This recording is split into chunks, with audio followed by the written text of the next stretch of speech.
Okay, boom. Y'all really ate up that last slang episode. It was giving viral in spirit, local in flavor. And clearly the linguistic chisme hit. So, welcome to part two. Because slang, it's just too juicy, too rebellious, to me, to keep it just in one episode.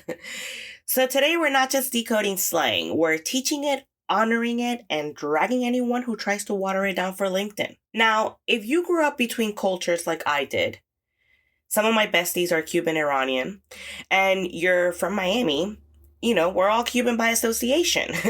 So then you already know that slang isn't just how we speak, it's how we know who the fuck we are. So dale, let's talk that fluent as fuck shit. Today, we're talking about how slang isn't just cute, petite phrases you pick up on TikTok. It's code, it's culture, it's history, it's survival. Immigrants know this. Folks in prison know this.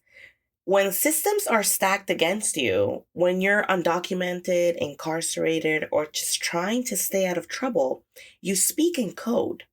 Slang becomes protection. You ever heard someone say, I'm eating shit. it doesn't mean they're suffering. It means they're chilling, killing time, dilly-dallying, if you will. Or, oh my god, it smells like gaga. It literally means it smells like shit, but it also means something's off, something ain't right, something don't smell right. Well, it doesn't smell right. Now, this isn't just about being cool, right? It's how you clock the vibe without clocking out. Same thing with teenagers and texting under the table, or a Dominican mom whispering her own slang while eyeing your outfit. It's all encrypted. You either get it or you don't. Slang lets us talk in plain sight, but only if you're invited. It's the original DM slide. Take Polari, for example, a secret language used by gay men in Britain in the 1900s when being gay was criminalized. Words like noth for tacky and trade sound familiar? People use slang to stay safe, to connect, to say I see you without outing themselves. Same in immigrant communities, Black communities, prisons, teen group. Slang equals if you know, you know. Let's talk subcultures, for example. Drag, hip hop, Haitian kitchens, abuelas en batas, girls on FaceTime talking mad shit, and then gets filtered through the internet and ends up on Live, Laugh, Love mug at Target or Target. It's giving? That's not new. That came from ballroom culture. Slay? Black queer excellence. Delulu? That's K-pop fans, babe. But, corporate America hears it once, and now your manager's like, it's giving synergy. I knew it was over when someone tried to explain Dale on YouTube, like it was a yoga mantra or some shit. No, bro. Pitbull did not walk so you could mispronounce my culture. Also, slang is not an aesthetic. It's a toolbox. And unless you know what you're building, put the wrench down, Kevin. Now, before I teach y'all any more slang, we need to talk about where I'm from.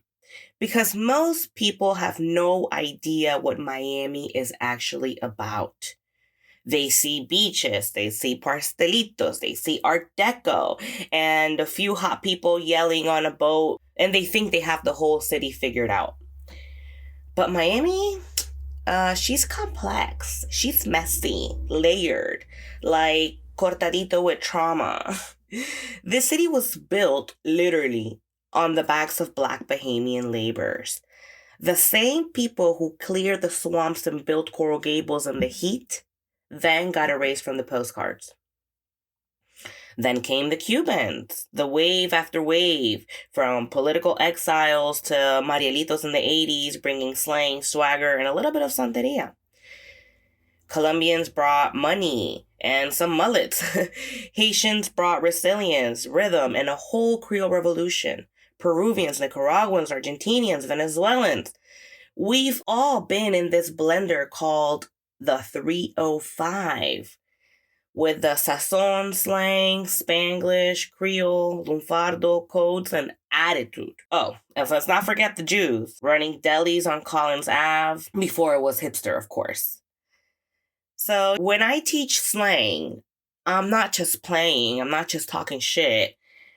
I'm giving you linguistic kits straight out of Miami's diaspora stew. That's unique. This city talks in 7 accents per sentence and still finds a way to call you mi amor and cuss you out at the same time. Now let's get nerdy. There's always science facts behind everything I say. Neuroscientists found that when you hear or learn slang, you activate brain regions tied to interference, social identity, and emotional intelligence. Why? Because slang isn't literal, it's contextual. You gotta feel it to decode it. That's why teens pick it up so fast. They're wired to flex with social groups and clock shade faster than a Gemini in a group chat. My Geminis, you know I love you. Now, when your friend texts you K with a period after, you know that shit's kind of hostile. That's not grammar. That's tone, attitude, intention. Your brain literally processes slang like social math.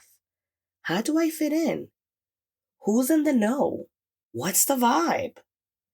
So next time someone calls slang bad language, tell them, no boo, it's advanced neurolinguistic athleticism. Boom, mouthful right there. Now, let's talk a little Spanglish. Because if you're in Miami and you don't switch languages mid-sentences, do you even exist? Spanglish isn't just translation, it's transformation. It's how you say let's blaze instead of let's hang, or he gave me the ick while drinking a cafecito your abuela made. Or when someone hits you with the que clase de show, you already know drama is involved. Spanglish isn't lazy, it's layered. This isn't about not knowing English or Spanish. It's about knowing both so well that you blend them and you bend the rules. You remix, you create. That's Miami. That's fluent as fuck. Now, when we talk about slang, it can't be divorced from culture. You can learn the words, but if you don't know how to use it, you'll literally sound like AI with no riz. So slang hits different, right? If you grew up in a place, not just in Miami, where language, where culture were so directly linked, this is for you. All right, kids. So what did we learn today? Slang ain't broken. It's built. It's layered. It's powerful. It keeps us connected, protected, and hella entertained. It confuses the ops, comforts the cousins, and calls out the clowns. Y'all know what to do. Send me your favorite slang word. Bonus points if it's something your Nona would gasp at or TikTok hasn't stolen yet. You know what to do. Tag me, follow, and if you learned something, share this episode with someone who says slay but don't know who RuPaul is. Stay spicy, stay smart, and as always, talk your shit, but make it fluent as fuck. Deuces.